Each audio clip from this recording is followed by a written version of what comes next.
Hello friends, welcome to our channel mathematics success. यहाँ पर हम लोग डिस्कस करने वाले हैं फिज़िक्स का सेकंड पेपर, जो कि आपका ऑब्जेक्टिव रहने वाला है। ठीक है, तो आप लोग अब अपनी तैयारी अच्छे से तैयार कर लीजिए। ठीक है, स्टार्ट कर दीजिए मतलब। और हम लोग इससे पहले फिज़िक्स का फर्स्ट पेपर डिस्कस कर चुके हैं। ठीक है, आपने अगर वो वीडियो नहीं देखा है तो जा करके उसको देखिए। ठीक है, चैनल पे एक बार विजिट करिए, आपको वीडियोस मिल जाएगा। ठीक है, तो वहाँ से वीडियोस देख सकते हैं आप और अपनी तैयारी को और भी अच्छा बना सकते हैं। तो यहाँ पे हम पहला क्वेश्चन देखते हैं।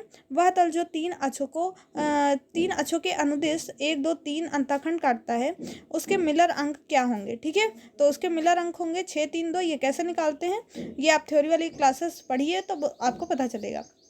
चूर्ण विधि में प्रयुक्त विकर्ण है। चूर्ण विधि में कौन सा विकर्ण प्रयुक्त होता है, विकिरण?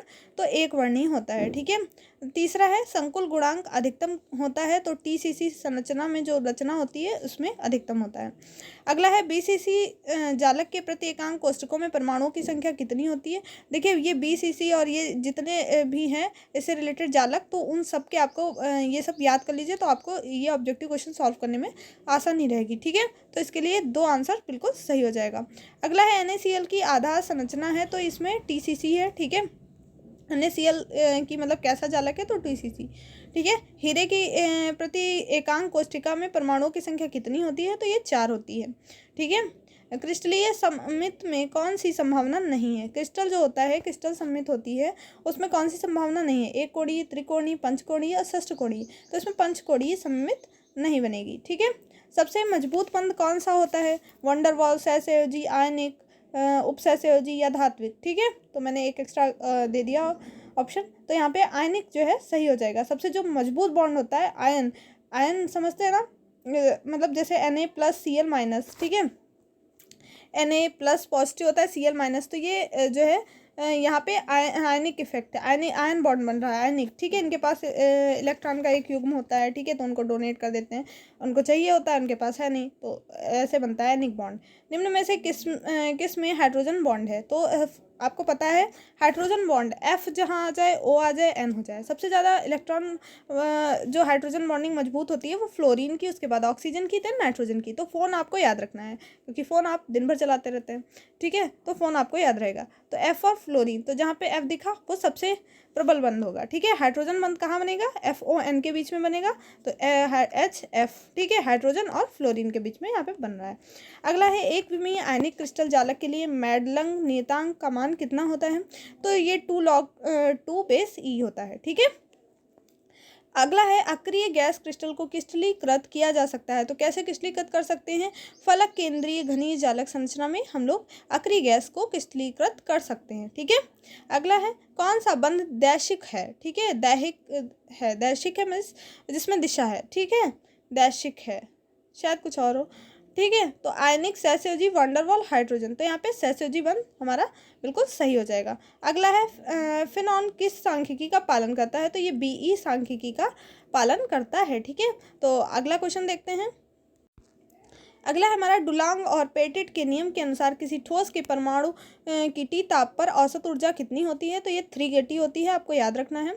अगला है प्रकाशिक कंपन होते हैं, तो प्रकाशिक कंपन कैसे होते हैं, तो ये एक विमीय द्विपरमाणुक रैखिक जालक होते हैं। ठीक है, रैखिक जालन में उत्पन्न होते हैं। ठीक है, प्रकाशिक कंपन कहाँ उत्पन्न होंगे, तो एक विमीय द्विपरमाणुक रैखिक जालक में उत्पन्न होंगे। अगला है फेनॉन का चक्रण होता है, फेनॉन 0 होता है। ठीक है, अभी आपको फोन बताया था, आप ऐसे याद रख सकते हैं। फोन में क्या था, 0 था, तो फिनॉल में क्या होगा, मतलब O था या ऑक्सीजन था, इसको 0 नहीं है इस पढ़ना। ठीक है, तो यहाँ पे 0 हो जाएगा। ठीक है, तो फेनॉन का चक्रण होगा 0। अगला है वाइटमैन फ्रेंच नियम के अनुसार किस धातु की ऊष्मीय और वैद्युत चालकताओं का अनुपात K/सिग्मा होता है। ये क्वेश्चन आप लोगों के लिए है, नीचे कमेंट बॉक्स में आपको इसका आंसर देना है। ठीक है, ABC कौन सा ऑप्शन सही है।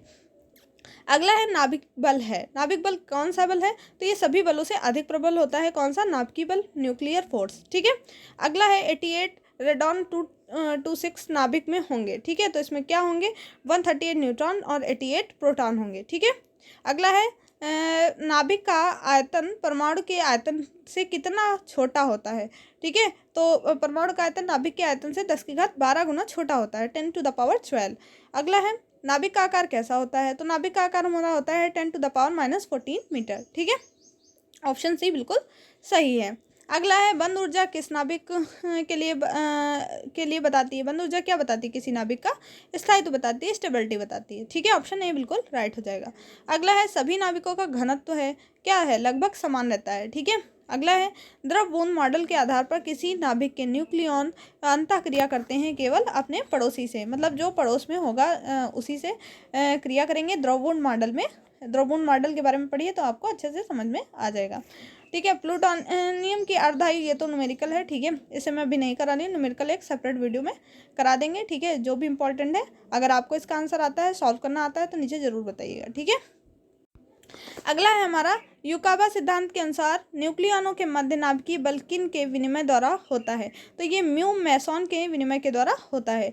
अगला है इनमें से कौन सी मैजिक संख्या नहीं है। मैजिक नंबर्स कौन कौन से होते हैं आपको पता है, नीचे कमेंट बॉक्स में बताइए, अगले वीडियो में आपको इसकी सारी जानकारी मिल जाएगी।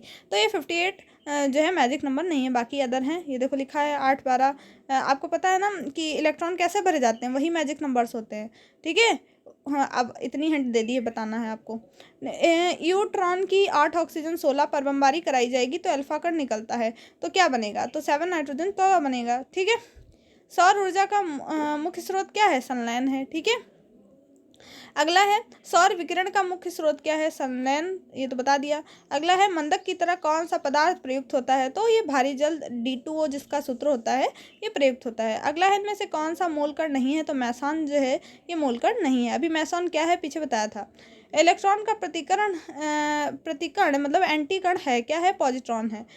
लेप्टॉन वर्ग में मूल कण होते हैं, कैसे होते हैं मूल कण, तो बताइए कैसे होते हैं। लेप्टॉन वर्ग में मूल कण कैसे होते हैं, इलेक्ट्रॉन होते हैं, न्यूट्रॉन होते हैं, प्रोटॉन या सभी होते हैं। ठीक है, तो यहाँ पे सभी सही हो जाएगा। तो बस इतना ही रखते हैं इस वीडियो में। अगले वीडियो में आपको इसके आगे के क्वेश्चंस, मतलब ये तो पूरा पेपर ही कराया है, ये जो है 2021 का पेपर है। आपको पता है कि इसमें सारे पेपर मतलब सभी के ऑब्जेक्टिव क्वेश्चन एक ही पेपर हुआ था, 100 क्वेश्चन दे दिए थे। 33 क्वेश्चन जो सेकंड पेपर से थे वो ये मैंने आपको करा दिए हैं। तो आपको ये जो है अच्छे से तैयार कर लेने हैं। इसी टाइप के क्वेश्चंस आपके पेपर में भी पूछे जाएंगे, लेकिन आपके पेपर में पूरे क्वेश्चन 100 आने वाले हैं। ठीक है, उसमें सारे 100 मिला के सर पेपर से 33 आए थे। ठीक है, तो इसमें ऐसा नहीं होने वाला है, तो इसलिए आपको जो है इसको अच्छे से अपने पढ़ना है, क्योंकि 100 क्वेश्चन पूरे आएंगे। तो ऐसे ही क्वेश्चंस पूछे जाते हैं। तो आपको जैसे मैंने बता दिया कि संकुल गुणांक किसमें अधिकतम होता है, तो आपको संकुल रिलेटेड से जितने क्वेश्चंस हैं वो सब पढ़ लीजिए। ठीक है, जालक से रिलेटेड पढ़ लीजिए, मिलर अंक पढ़ लीजिए, मैजिक नंबर्स पढ़ लीजिए, तो ये सब, और बंध के बारे में पढ़ लीजिए, बॉन्डिंग। ठीक है, तो इतनी हिंट आपको मिल गई होगी, काफ़ी कुछ समझ में भी सीखने को मिला होगा। और अगर आपको वीडियो पसंद आया है तो प्लीज़ अपने सभी दोस्तों को शेयर करिएगा, और नीचे कमेंट बॉक्स में भी ज़रूर बताइएगा कि आप अगली वीडियो किस टॉपिक पे चाहते हैं, और आपको वीडियो अच्छा लगा है तो नीचे ज़रूर लिखिएगा। ठीक है, इससे रिलेटेड आगे और भी अगर आपको वीडियोस चाहिए तो। ठीक है, तो मिलते हैं नेक्स्ट वीडियो में। जय हिंद, जय भारत।